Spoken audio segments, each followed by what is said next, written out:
Okay. So my name is Omer Shaul. Hello, everyone. Good evening. My name is Omer. I'm the spokesperson and part of the founder of ASB. Sorry, I'm very exciting. They're here, David. No. Okay, I can speak loud. I can speak loud, if you need. So to start this evening, we will have a few words from the two founders of HPV WPAC, and I'm happy to invite a very close friend of mine, and personally I'm a big fan, Bar Levi, to say a few words in this exciting evening. So, Bar.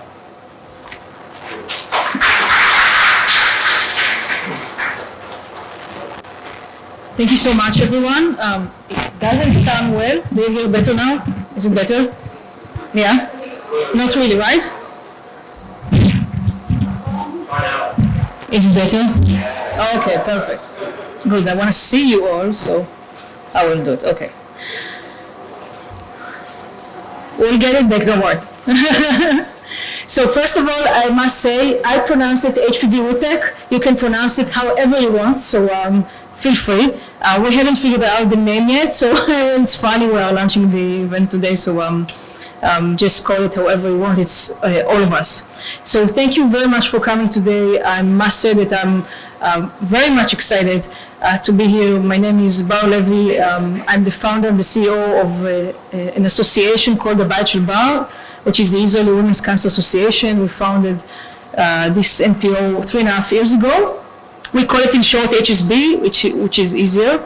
And I'm honored to be one of the founders of HPV WPAC, World Patient Advocacy Coalition on HPV Elimination.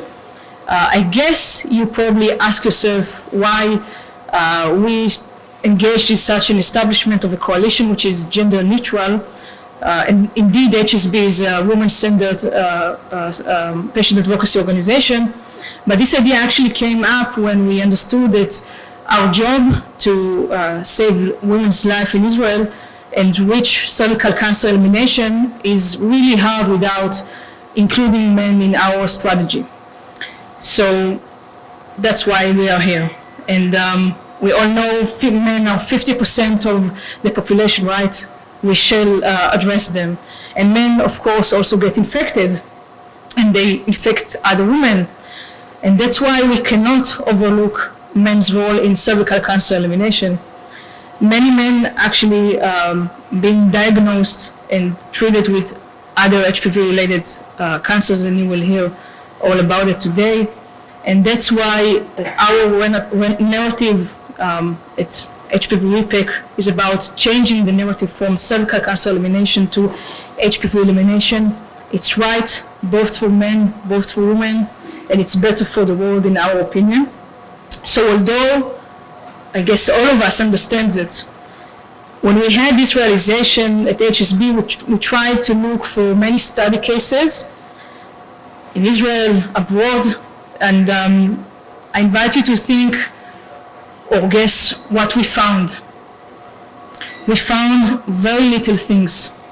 No advocacy network where we could learn from other peers about HPV elimination, both men and women's. Very little lobby to promote such an agenda on a global scale, of course, besides our friends at the Global Action on Men's Health and Norman that are doing an amazing job. And there is this successful WHO strategy about cervical cancer elimination, which we personally think should be updated. But what we did find was a lot of passion to work together, and this is why we're here tonight together. So together with me here is one of the co-founders, Jason Mendelsohn, from the Head and Neck Cancer Alliance. We heard his son's story today, and personally I must say that I almost cried. It touched me right in the heart, as I lost my mother to endometrial cancer, and when I heard Adam speaks about his father's illness, it really moved me. And also here with us today is another founding organization member, Emma, from Women for Cancer Foundation in Kenya. And I think that I will speak for all of us and say that when we found each other, we all had this spark in our eyes starting to work together. So this event this evening actually marks the beginning of our joint mission to eliminate HPV on a global scale. Gathered here tonight, patient advocates, clinicians, public health specialists, policymakers, and industry representatives, we are all wish for the same thing, which is no life lost to HPV. I would like to thank to our more than 20 partners who believe in our vision. We know how much you care, and I'm sure that by the end of this year, we will double the numbers of partners in this coalition. Together we are stronger, we are better, and together, hopefully, we can eliminate HPV. So I would like to wrap up and especially thank the founding members of HPV WPAC, Tamika Felder and survivor from the US, Maria Salamanca and Salvo Foundation from Colombia, Benda Kitaka and Kalele Health from Kenya, Kati Wachira and Women from Cancer from Kenya, and of course Jason Mendelsohn and the Head and Neck Cancer Alliance from the US. Tonight we'll hear from our keynote speaker, Professor Linda Eckert, which is right here, about what's missing to reach HPV elimination on a global scale, and from Jason, Peter, Emma, and myself about struggles that we dealt with along the way. I hope that you will find some inspiration in our joint way to eliminate HPV elimination. I would like, of course, to thank the IPVS and congratulate Professor Anna Giuliano for this great conference and this great stage. And finally, I would like to thank MSD for supporting this event and other supporting companies, Madison, GSK, and Trima. HPV End With Us, and the road starts here. Thank you very much.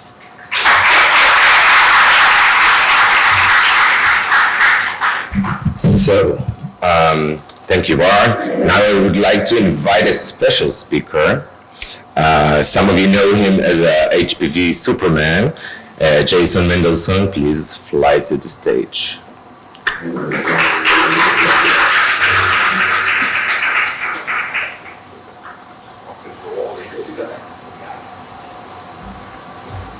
This is so exciting. I brought my phone up here so I don't speak too long, so I can start this.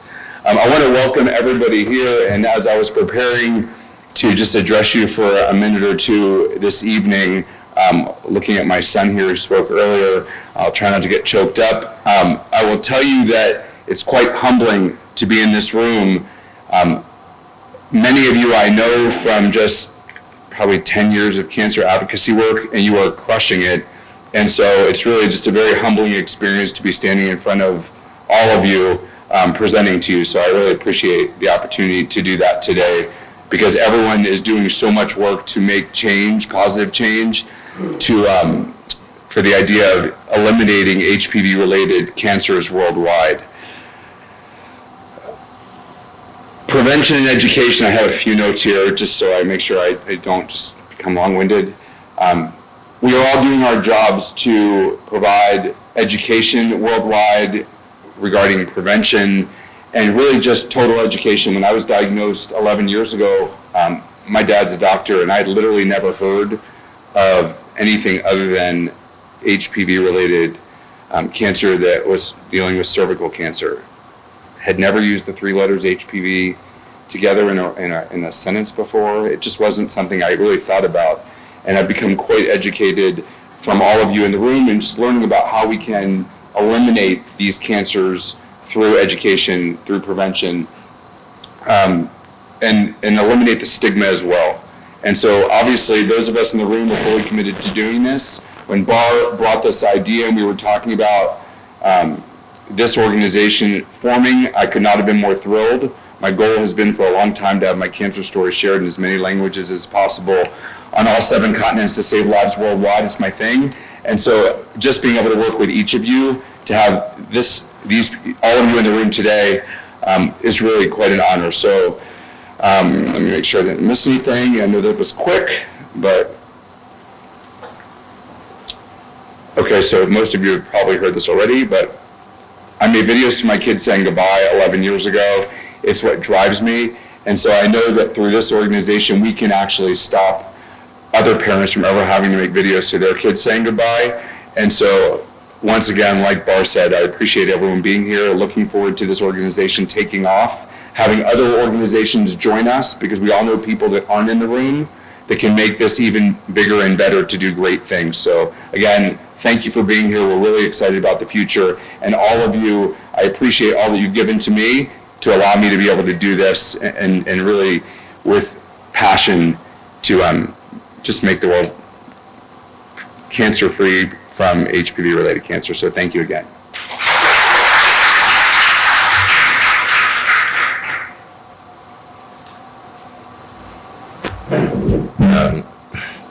Thank you, Jason. We have a short message from Professor Anna Giuliano, the APVS president, who couldn't come tonight, so we want to show it to you. Well, the video. Oh.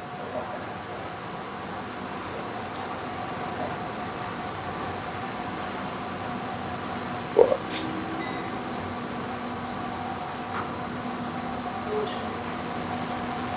Sound?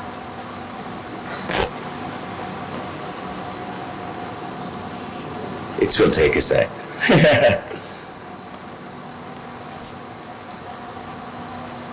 Every time an organization. Yeah, of course.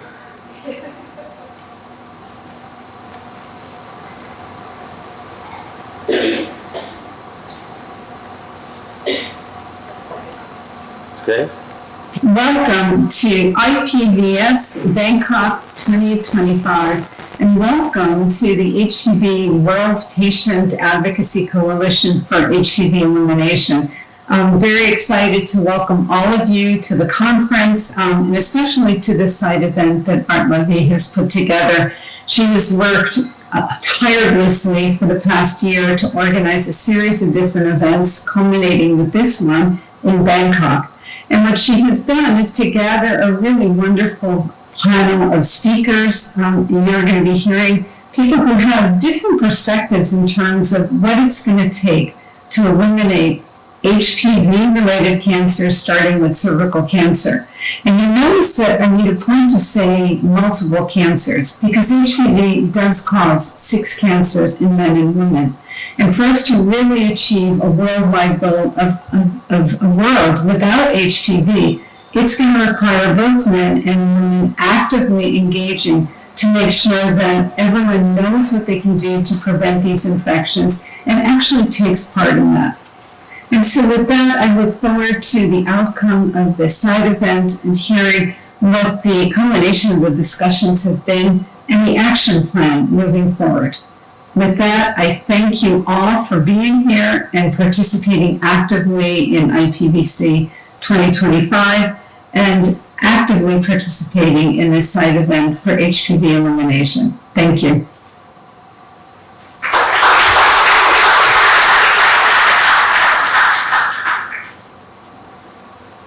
Okay. So when we all show you the flyer and ask you to come for the event and try to explain what are we doing and what is it, HPV WPAC, and I'm sure you probably ask yourself what is it. So I'm happy to call by again to the stage to share with all of us the vision and the mission of this coalition, and good luck to everyone.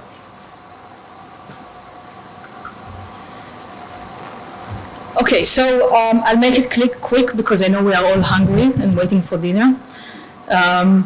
So the vision, of course, we all share the same vision to eliminate HPV on a global scale through global coalition of patient advocacy organizations all over the world.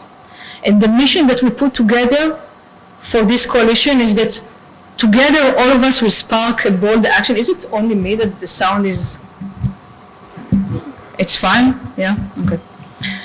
Together, we'll spark a bold action and accelerate the global journey, because it's not only our journey, it's the world's journey, and together to prevent cancer and use the United Coalition to do so.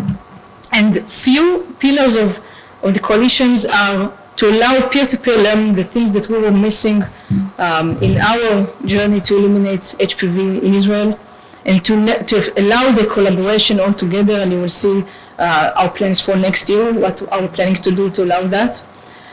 To allow evidence-based advocacy, it's a theme that we are developing in our home organization to advocate based on evidence. And this is exactly what we are trying to do, to develop the evidence so it will have a better advocacy, to raise awareness on a global scale. And you are all engaging in such activities for sure, but to take it to the next level, and you will see actually later on, to put the patient's voice in center of everything and to influence international policy. As I mentioned before, the executive board members are combined from many continents, and actually we are looking to expand the executive board members. So if there are some organizations here that are looking to join us and to influence the organization, we are more than welcome to explore our ways together, especially from Asia Pacific and Australia.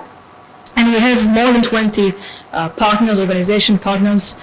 Not all logos are here on this PowerPoint. I'm sorry for that. You all not gave me the permission to use your logos. Next time, please do, and then we'll be on the map. But more than 20 partners in just few months of working together and trying to form this coalition. And our true test will be what we will achieve next to our home countries, and to get some inspiration and good ideas from such a summit. We'll have quarterly partner meetings and webinars, allowing this collaboration to continue, not just on a yearly basis, but on a day-to-day basis.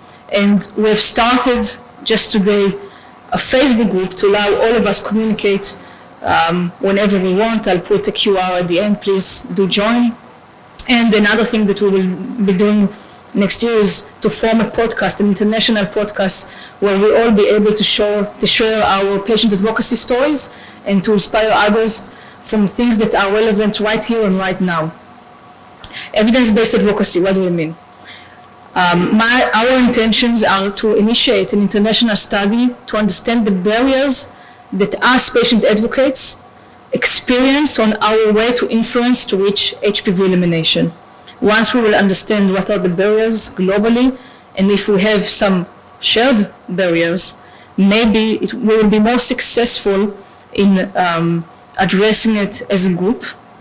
And of course, to work together with the clinicians. We have many clinicians here today, and I'm thankful for that. But together with the clinicians to develop more and more evidence. With regards to awareness, our plans are to recruit mega influencers to serve as ambassadors. Try to imagine Julia Roberts for the BRCA mutation, something like that.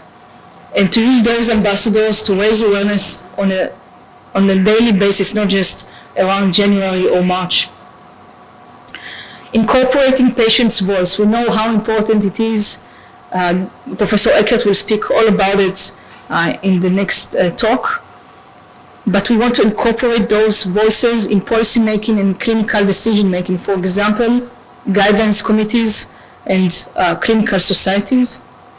And with regards to international policy, we are really looking to partner together with the global non-governmental organizations and to change the narrative together to see how we can do that to continue reaching HPV elimination, not just cervical cancer elimination.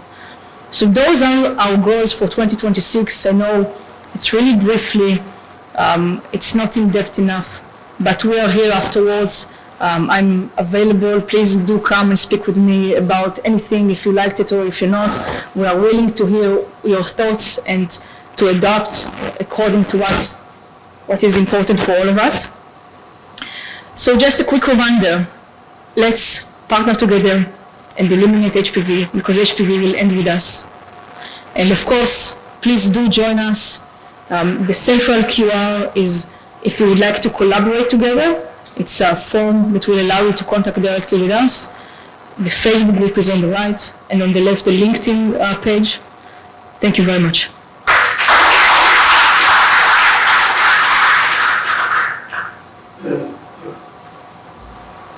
So if you didn't take a picture till now, this is the time. I'm happy to call to our keynote speaker. Thanks to you for being here now with us, Professor Linda Eckert, to talk about what we are missing in reaching HPV elimination. So thank you.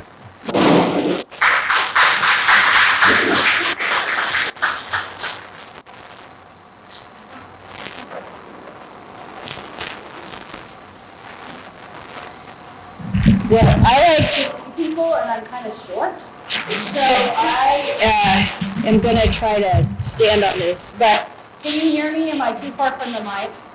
Can you hear me okay? All right. It's a real honor to be here at this global launch. I think all of us are pretty excited and kind of also wondering why another organization or why are we here? And I know that I'm talking to a crowd that has already written a lot of chapters in a book toward elimination, so I'm so honored to be here with you.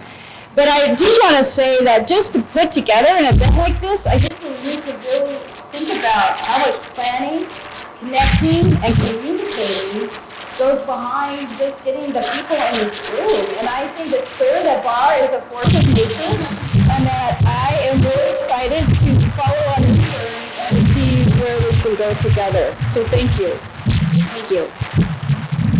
So we of course know that we have our call, the North Star, that came out of WHO, and we're all very familiar with this slide, where we are hoping to reach 90% of people to be fully vaccinated, girls, 70% to be screened, and 90% to get treatment.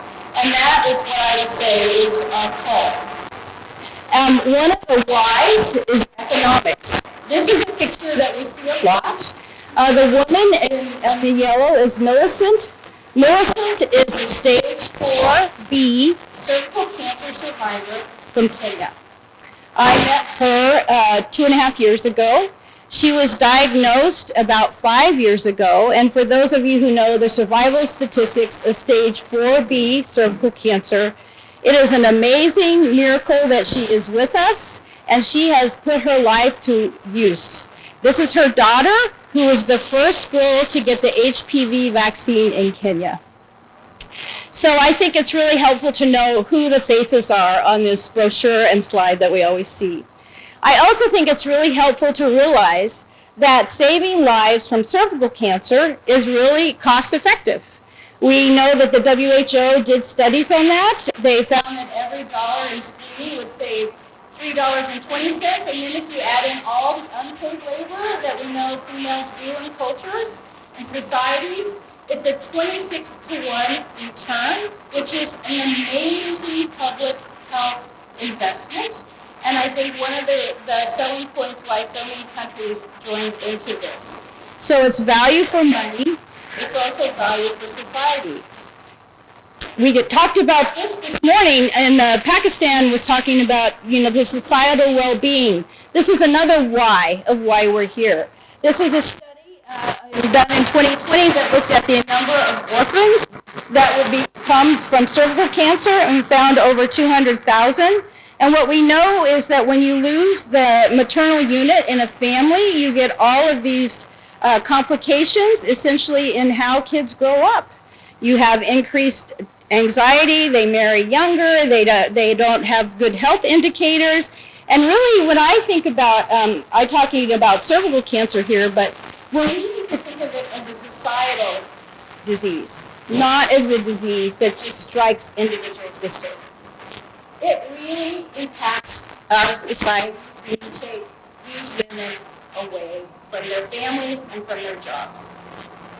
So I think what I want to talk about tonight is kind of the hows. And I want to talk a little bit about where we are with the superpowers that we have. And I've divided these superpowers, just for the sake of talking through, our toolbox, which I'll briefly give updates on because I think most people are familiar here, our stories, and then I want to talk about how we're going to expand our tent. And so I really do think of these as our superpowers, and our toolbox, and our storytelling.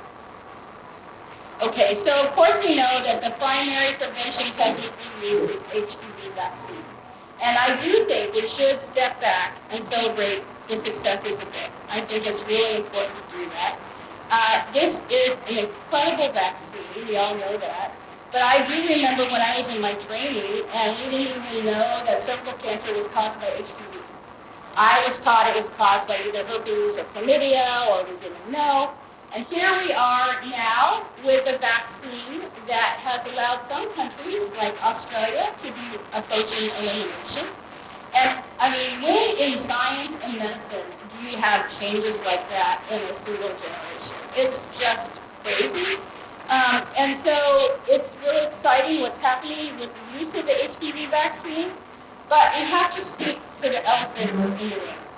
There are still a lot of elephants with this amazing superpower that we have. You know, do we have enough vaccine in the world to really vaccinate all the people we want to vaccinate? I think the supply situation is getting much, much better, but can it become more affordable and sustainable? So we may have enough vials, but can people really buy them and use them? I think those are questions that are still hanging. When will China and India come on board? They have half of the world's cervical cancer burden in those two countries because of their population. Well, so the good news is China has announced that they're going to roll out the HPV vaccine next year. And we're hoping for India to come soon.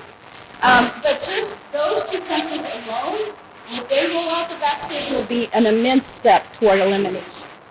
And then I think another elephant we have in the room that all of us are concerned about is the growing issue of mis and disinformation, and how are we going to counter that? So where are we now? I think it's important to realize this was the data that I pulled off the WHO-UNICEF estimates. Currently, 31% of females with one vaccine in their bodies in the world. And so we still have work to do in that regard. This is a great steep line of improvement that we're seeing here. And then here we are with males, 8% have one vaccine in their body. And so that's where we're starting from at this moment. As far as male prevention, as we've learned a lot about today in the sessions, you know, it's definitely increasing. And in the U.S. now, we actually have more men dying of HPV-related cancers than we do women. And the rates of HPV-related cancers in men are markedly increasing. Globally, the burden of HPV cancer still falls heavily into women and cervical cancer because so much of the world doesn't have adequate prevention with screening. But when you look at the original cost-benefit analysis of vaccinating males, you know, it was always skewed toward you should vaccinate the females. That's where you have the biggest burden of disease. It's much more cost-effective, and I think that's what WHO always went with as well. But we're now getting more vaccine.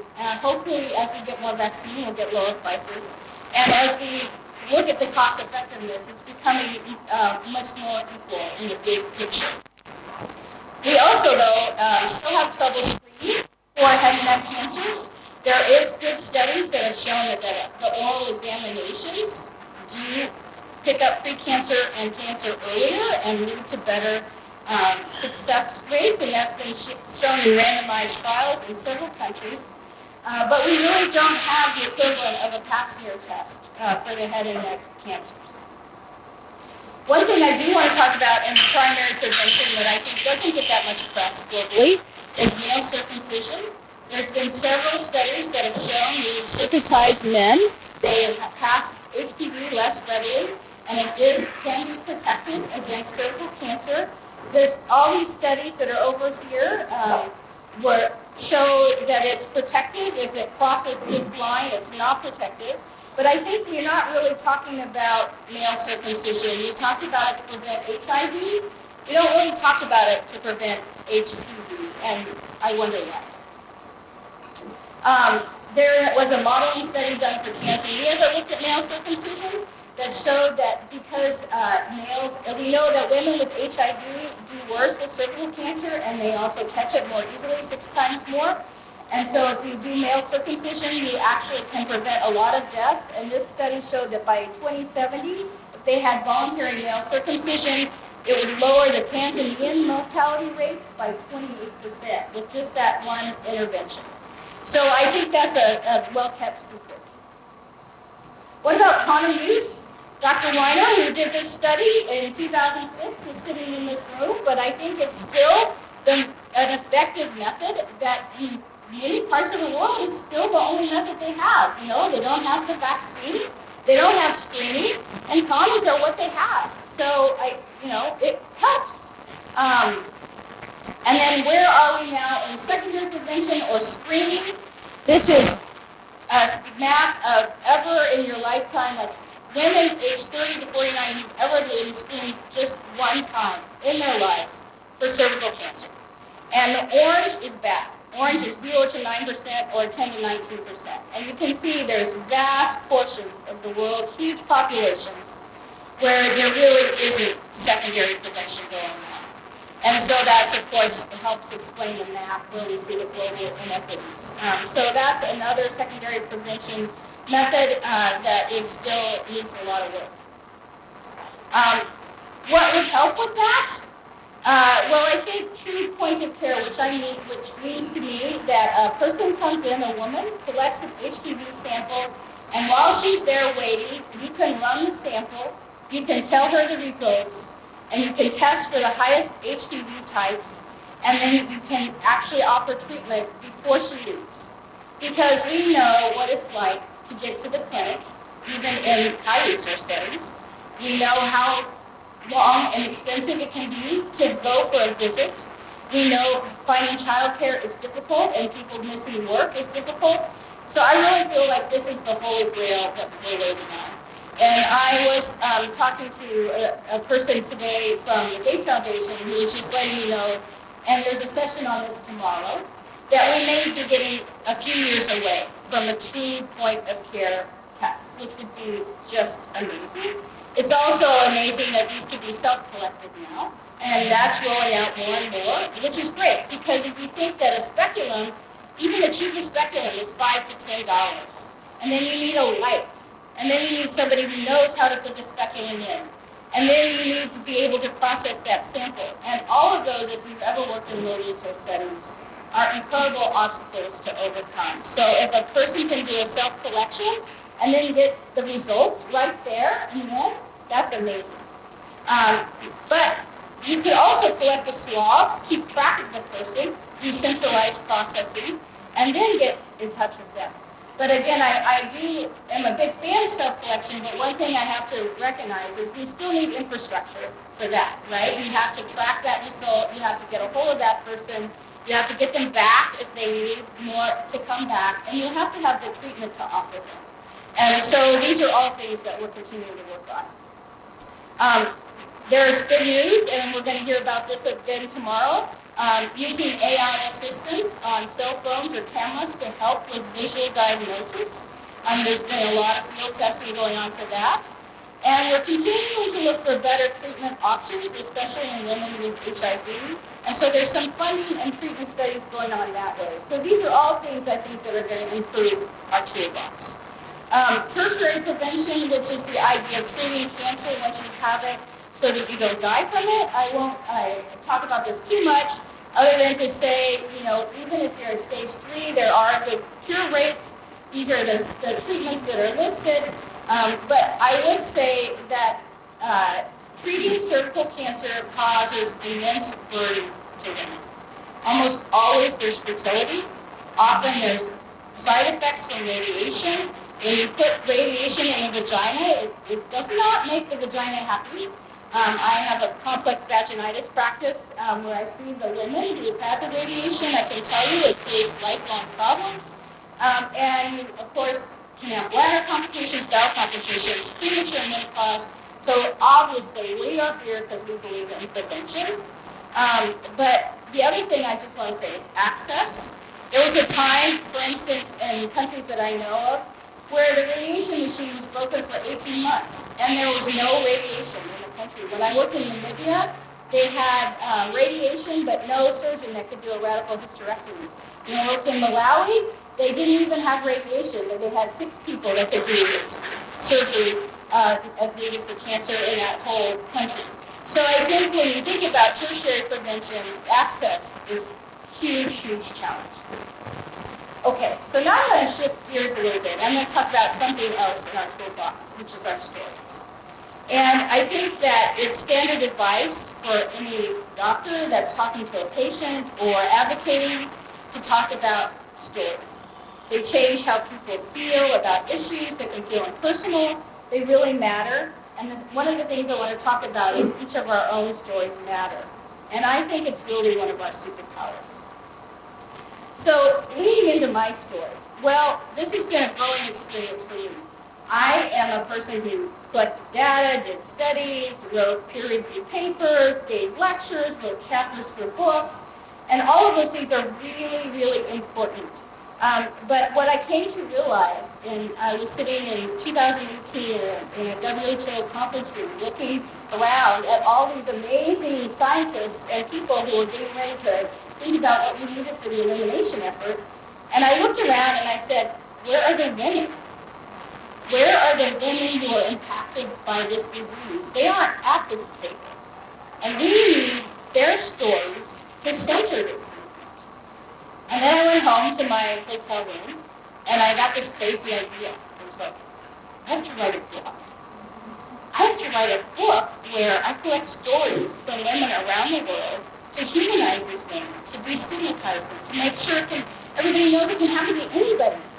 And then put information that's written for the general public, not medical reviews, not stakeholder words, etc., but general public words. And that somehow this could be a way that we could hopefully share information that could be more easy for people to understand, to bring them on board.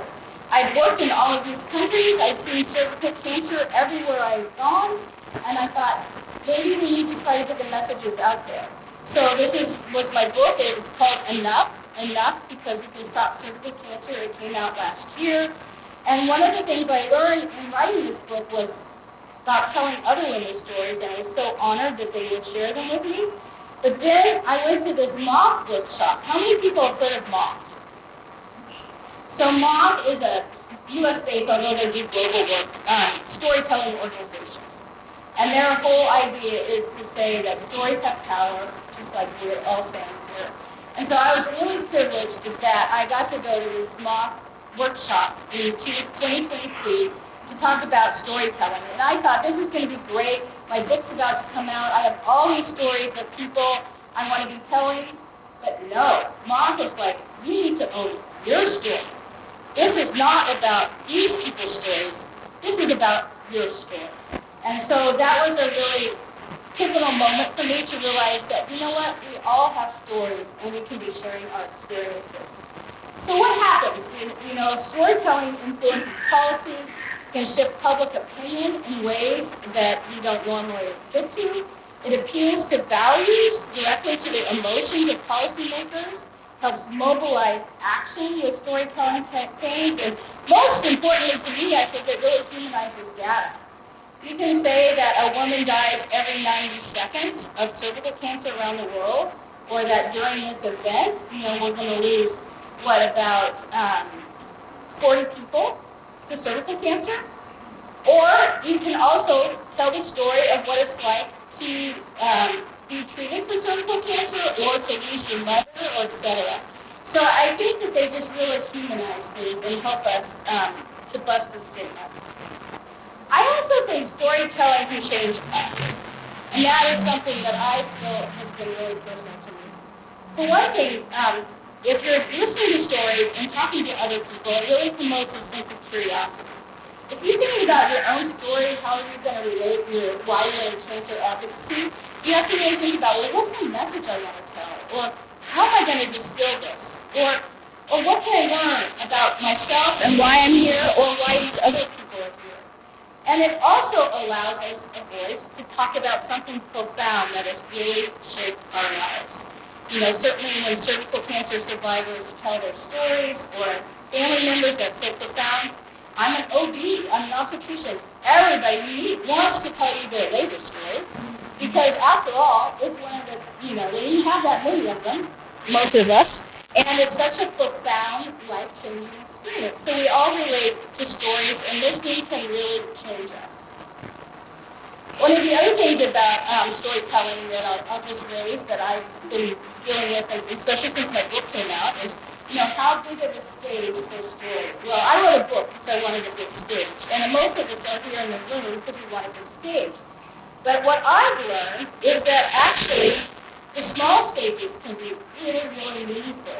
And I've had really personal connection and empathy with small groups of students, with undergrads, with PTA moms, with people in book clubs. And listening becomes really important in those small settings, and it can really help us and surprise us.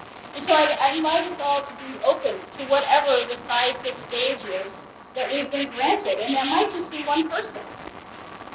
I also think that listening through storytelling opens new horizons. Obviously, listening led to this group. There was a need that was asserted and found and confirmed, and so this group is springing out of listening. And all of the individuals that I interviewed for my book, many of them said, we need a tent that includes men. We are never going to get rid of this disease if we just address women. We have to include everybody. And, I would admit that my bias as a gynecologist has certainly been toward female-associated HPV cancers and toward cervical cancer. Obviously, that's why I wrote a book about it. But I've been so humbled to listen to stories like Jason's and other people's to realize that, there's a lot of ways to be impacted by HPV cancers. It's not just cervical cancer. And I feel really honored that I've been able to hear these stories and that they have changed me. So I want to talk about creating a bigger tent. Sometimes we get that big audience. I just was fortunate to be at a meeting with 1,100 people, and I talked about some of my smaller groups. But also I would say sometimes it's very personal, like speaking up as a medical professional right now. In this meeting, I had so many people speaking up about what is it like to be a person who's worked in public policy and global health and so forth and have all of these changes that are going on right now. It's a really traumatic time, and I feel people are speaking to that here. And I think also sharing that with people who aren't aware, most people aren't aware of all those changes going on. So those conversations with your neighbors, with the people you're on the bus with can be really impactful. I was a sports mom, I was always on the sidelines asking other parents, does your son have that HPV vaccine? Any questions about it? Or in January, the Cervical Cancer Prevention Month, you're at the grocery store. Are you current on your cervical cancer screen? I mean, people, again, literally was talking about this morning. You might, run when they see me, but I don't care. And every time I go to the dentist, and to the assistants, I ask about the HPV vaccine and what they tell your patients. And I have been amazed the number of dental hygienists and dentists in Seattle, Washington, who do not talk about HPV vaccine and do not really understand it, and didn't know that 60% or 70% of tonsillar cancer is HPV-16. So I think it's really important for us to expand our tent, think about who can we talk to, how can we share the message, and to share also good news. We know that people who have what they feel are events related to vaccines that might be adverse events, share those. Are we sharing, oh my gosh, I had a normal screen today. I'm so glad I can get screened. Oh my goodness, I'm so glad that, I got my HPV vaccine. I'm so glad I got to go to the dentist and get screened for HPV cancers in the mouth. I mean, we don't talk about normal. And why not? Why don't we celebrate normal? The other last thing I'll just bring up in closing is that I just read this book, actually, on the plane on the way here. It's called The Friendship Pitch. Has anyone heard of this book? No. So this is a person that was doing mental health care of psychiatrists in Zimbabwe, where they had one psychiatrist for 1.5 million people. And Zimbabwe's had a lot of country traumas, etc. He designed this program called the Friendship Bench, where they had grandmas that they trained how to do storytelling and history, to sit on these benches, and people could come and tell their stories. And then the grandmas could respond with empathy and caring.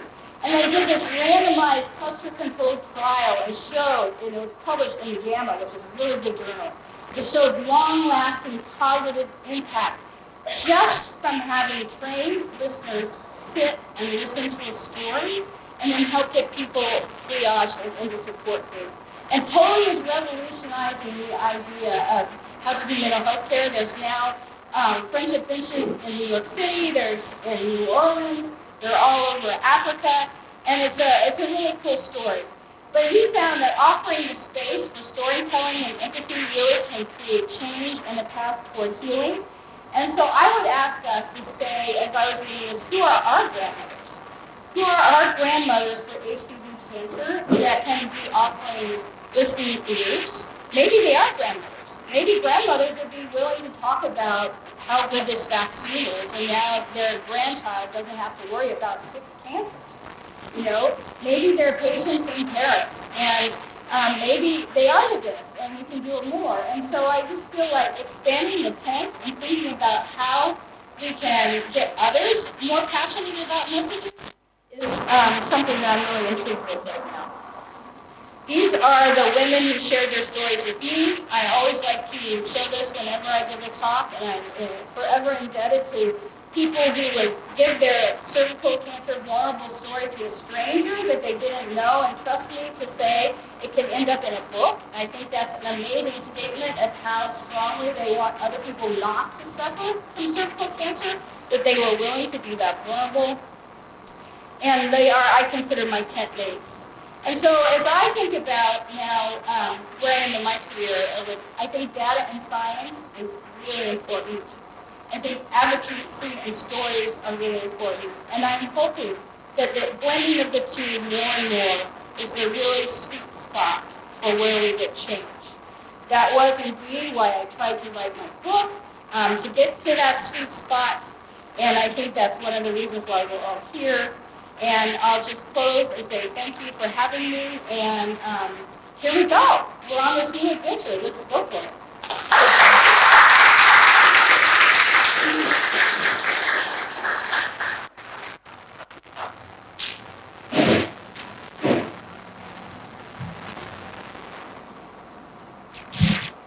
Thank you, Linda. That was interesting. And sometimes, as you said, your presentation changed our minds. So definitely, I changed my mind after this one. So thank you so much for being here with us. And I'm sure that I will go by these 2 groups, and I want to signature after. So now we will move to the short talks part, and the first one is my superhero, Jason, who will speak about if we can overlook men in the way to eliminate HPV. So,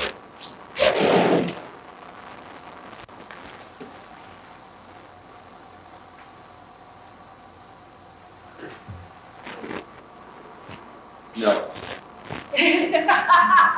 How's that? Is that too short for my, it's too short. I think it's going to be overlooked. And no, it's not.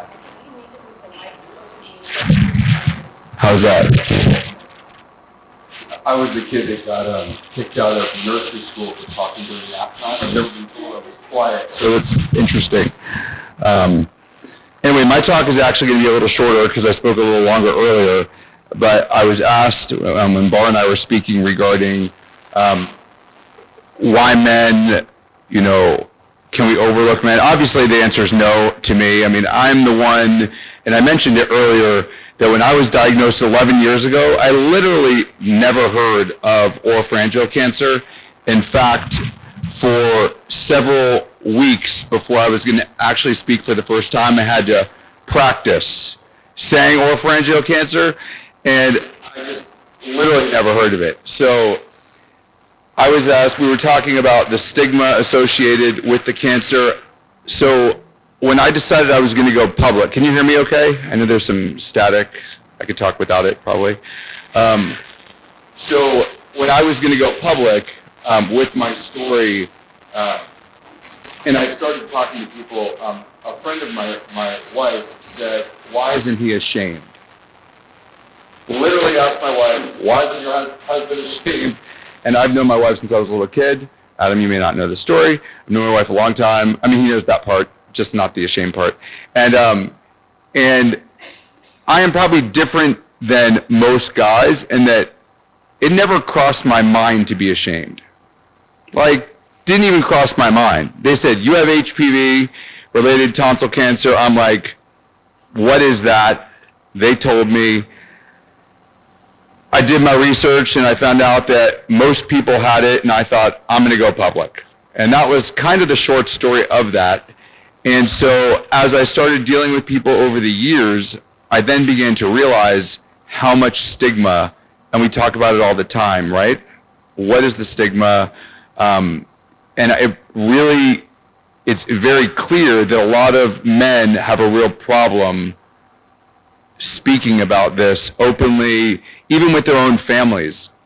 And I was speaking earlier today at the AI session, and I was saying that I think the reason we need AI is because I speak to people all over the world, and many of which can't speak to their own families about this diagnosis, and they want to speak 24/7.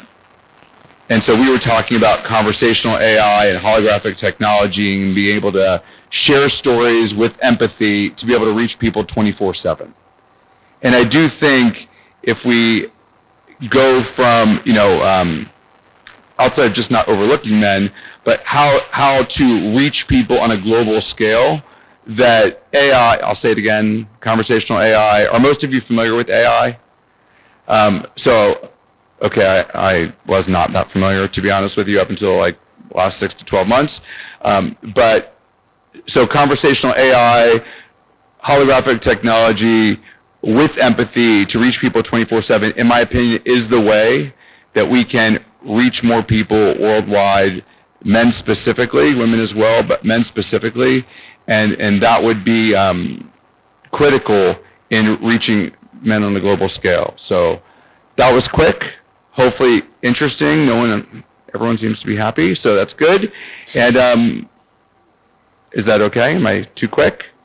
All right. And nice seeing you all again.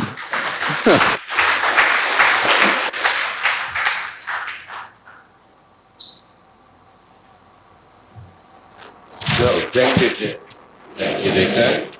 Now Barnaby will speak about how to break the silence and the stigma around the HPV. I think it was a build-up for what we're going to say now. So,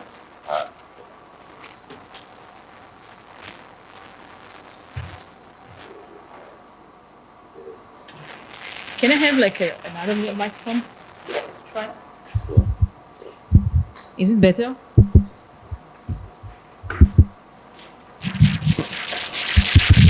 Is it better? The noise? The sound? Is it better? Yeah? Okay, perfect. Okay, so we have a saying in our association, from shame to trend. And I'll show you what we are actually meaning in saying that. And I just want to change hats for a moment and speak on behalf of the patients that we are helping in our home country and how we are trying to raise awareness. And we hear the same thing from each patient that comes to our association. And it's lack of awareness, lack of knowledge, lack of everything. And asking us, is it only my story? Is it only our story about HPV awareness, gynae cancers, symptoms awareness, etc.? And actually, right at the beginning, we tried to understand what's going on statistically. And we found out that only 1 in 4 women in Israel actually are familiar with the most common symptom, which is abnormal vaginal bleeding. Only 1 in 4 women. I find these statistics horrifying, and personally, I lost my mother to these statistics because my mother was suffering from abnormal vaginal bleeding for 2 years, and we had no idea that it could be a symptom of cancer, and actually that's why I'm here today. But we keep getting those questions all the time. And when we try to understand what's going on, we are using Google Analytics to understand what's going on and to measure our impact and level of awareness in some points. And you can see here some, you see the red point, the laser? You can see some analysis about the pink thing, of course, is breast cancer awareness. And you can see a very nice steady awareness through all of the year. And then on October, you see the peaks, the pink October. I find it remarkable, right? It looks like we are doing a great job. But when we talk about gynae cancers and the risk factors such as BRCA mutation or HPV, we see that the level of awareness is really, really low. Actually, it's not the level of awareness, it's how much people are actually Googling it. We see that not that many. And it raises the question, what are we doing wrong? And when we try to understand how it influences getting tested, we see that, of course, doing a mammography once a year, the statistics are much better than having your pap smear or your HPV testing every 3 years. And you see here, again, through all the year, the jumps and the level of searching of those terms throughout the internet. There is much more awareness or searches for mammography and breast cancer, and we are trying to change that statistics in Israel. We try to understand another thing. What is the barrier of changing these statistics? And another thing that we are getting from the patients is, I don't want to talk. I don't want to be exposed. I'm ashamed. I feel guilty. Personally, I would say that I find it really hard to listen to such a patient or a survivor who is ashamed of their illness. But another thing that I find remarkable is the fact that CIN patients, the pre-malignant phase of cervical cancer, are more ashamed and feel more guilty than the cervical cancer patients. And we tested it among 150 survivors of cervical cancer and 150 CIN patients. And we saw a significant change in the levels of quality of life, guilt, and shame between those two groups. So what we were trying to do, we tried to shift the narrative, sorry for using that again, from shame to another thing. And we used two tools to do that. The first one, and excuse me, I will talk about the celebrities, is to use those celebrities, those who are familiar in our home country, to speak about their personal pain, their personal way of dealing with anything related to it. And this is a campaign we had actually 2 years ago. This is the Tel Aviv Fashion Week in the early 2023, before everything has started. And you can see here the supermodel Galit Gutman and the journalist, a huge thing in Israel. She opened the Tel Aviv Fashion Week for us, and on her tummy it's written in Hebrew, "Go check yourself." It was our first major campaign. It was amazing. We hit the media, about 11 items over the news, lots of reaches. I think it was more than 10 million reaches, and Israel population is about 10 million people. It was very successful. Thank you so much. Thank you.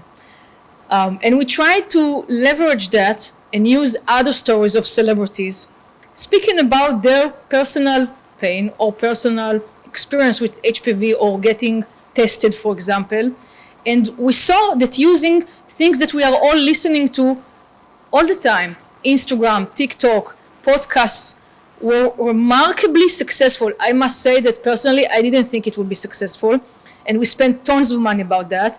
And Omer here, our spokesperson, was, yeah, we should do that. This is the new media. And I was like, no, come on, this is a lot of money for a podcast. And it was like, believe in it. It will worth it. And you can see that in 72 hours, you see the numbers here in yellow? Those are organic numbers of reaches, of views of those videos. Top models, actresses, all organic. You see here Galit Gutman, the one from Fashion Week, speaks about her abnormal HPV test. It was one of the most successful campaigns that we had. And yeah, thank you for reminding me that we have another one next week.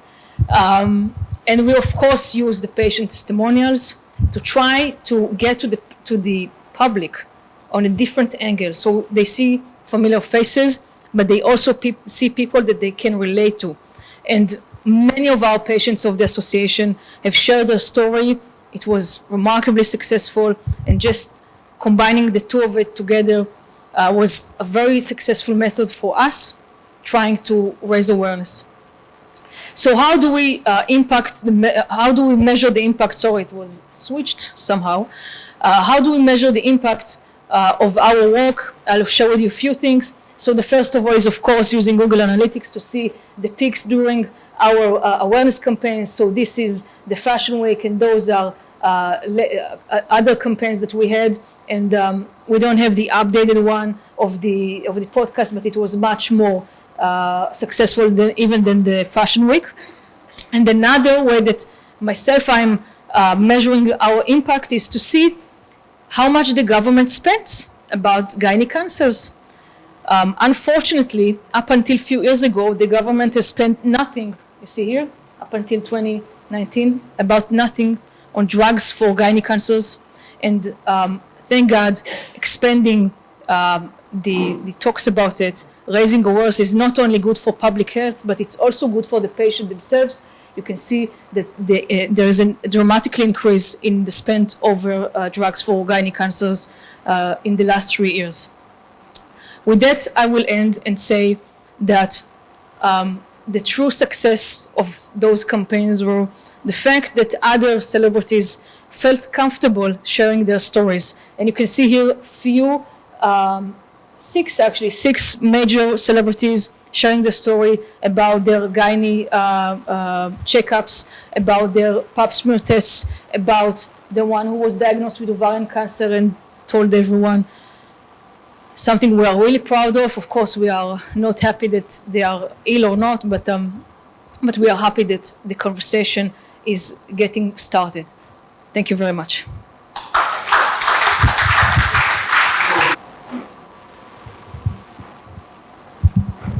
Good evening. Good evening. Can you hear me? Great. It's nice having me here, and thank you, Ba.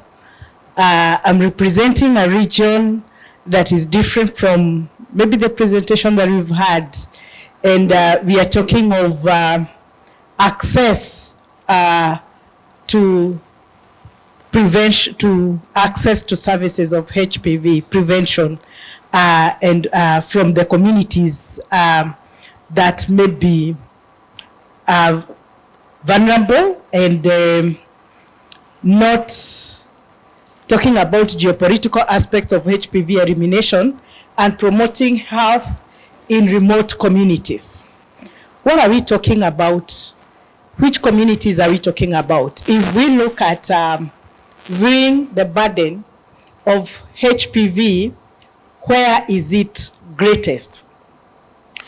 Those poor communities, in most of it we can see in sub-Saharan Africa, where we are talking of limitation to access, which is influenced by the geographies of the area, the political alignments in the area, where we're talking of, when we talk about the access of HPV, to get it last mile prevention, it takes intervention with governments coming together, people getting to know what is it about HPV, what is HPV in the first place, and why is it important. So we've heard about the targets, and we have the vision for elimination. When you're talking about vaccination and access of vaccination, what are we talking about? Last mile access, which involves cold chain, which involves forecasting for this vaccination, getting the people to know about it. How do they get it there? Where there are some communities that geographically they're terrain, getting the vaccines there is a nightmare. We're talking about the access for that. Then in terms of screening, what are we talking about? Access to affordable treatment, access to screening modalities. How do we get that? Then in terms of treatment, how how do we get treatment accessible to those communities? So you have a unified call about elimination of HPV, which is a shared global call for women's health and gender equity, where we're talking of women in communities where women do not have the power to fight for their health. Access to quality healthcare is a shared responsibility across borders. How can these governments in those regions join together to create a power of access? And it means that every woman, every girl, from wherever they are, they need to access care. Then we are talking about unique challenges within the region. But in those challenges, we have opportunities for governments to cooperate, communities to cooperate, and work together to improve access. And that way, we would be able to reach the unreached communities, which are characterized by geographical isolation, sometimes these are issues of climate change, culture, language, and low awareness in terms of the benefits of HPV prevention.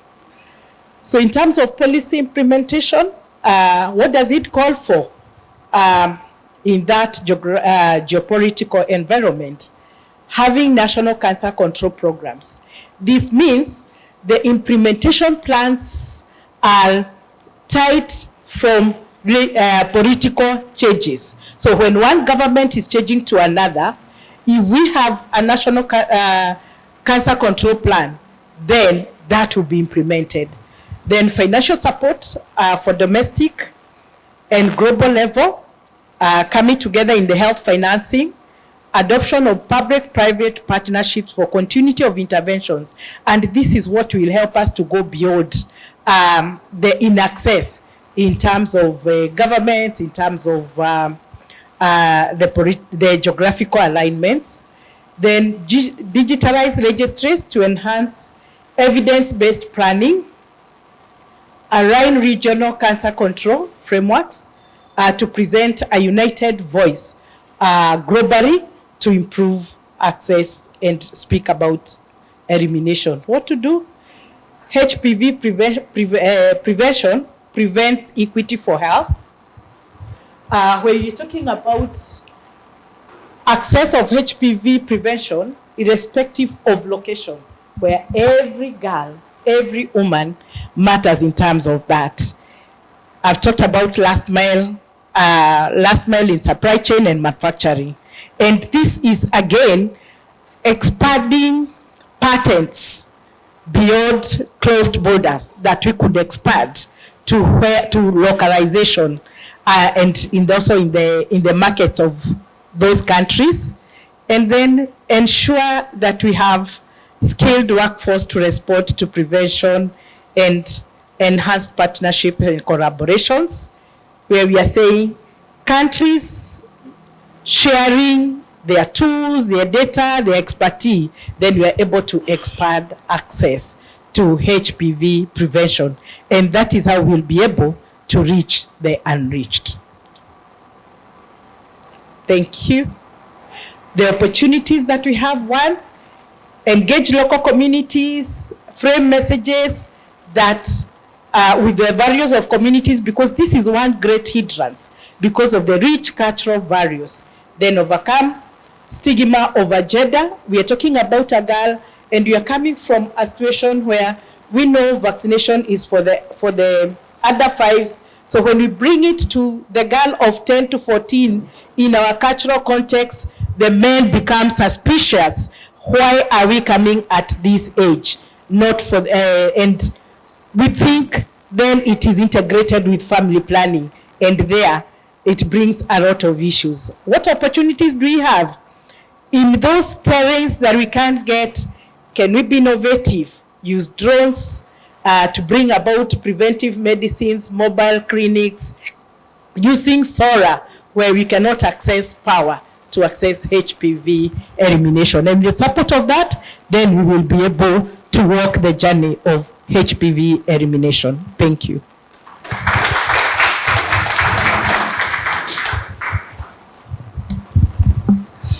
Thank you very much.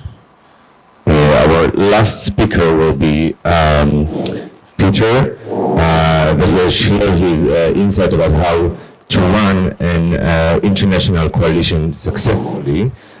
Peter, the stage is yours. Thank you very much, and hello everybody. Thank you, Bar, for inviting me to this very significant event. And also, thank you very much for what you said about the role of men. That's very significant. And Jason, thank you for what you said as a man about your experience. We need many more men like Jason, I think, talking about their personal experience, not only of this issue, but about many others. And I guess I'm here because we don't talk enough about men and cancer. We don't talk enough about many men's health issues, many aspects of men's health and well-being. And I think that's because we're often very fatalistic about men's health. It's as if we think that men are somehow biologically programmed to keel over at the age of 75 or even earlier. Or that men, however hard we try, men will never stop doing stupid things, like driving too fast, smoking too much, and drinking too heavily. I know we can do something about all of those things, but in particular, we can do something about men and cancer. And I just want to say a few words about men and cancer generally before I turn to HPV, because men have an excess burden of cancer. The incidence of cancer in men is higher than the incidence of cancer in women, and the mortality of men from cancer is higher still, but we don't talk about it. We did some work looking at global and national health policies, cancer policies, and men are conspicuous by their absence from those policies. But through HPV vaccination, we can actually very quickly eliminate an estimated 180,000 cases of cancer in men each year. And we can do that very quickly. It will take a long time to encourage men to lose weight, to get them to stop smoking or to drink less. But in a few seconds, through a simple vaccination, we can actually reduce the number of cancers affecting men. And I want to say a few words about how we went about this, or how we're going about it now. I'm a great believer in coalitions, which I guess is why I've been asked to talk here, and the launch of a new coalition, a very significant new coalition, because I believe very firmly that coalitions are one of the most effective ways of achieving policy change. And I've been involved in 3 kind of campaigns around HPV to try to change HPV policy, all of which involve coalition building. Currently at Global Action on Men's Health, we're working, David, put your hand up, with David Winterflood, my close friend and colleague from No Manners in Ireland, Race to End HPV. We're running a global campaign advocating gender neutral, I should say universal HPV vaccination.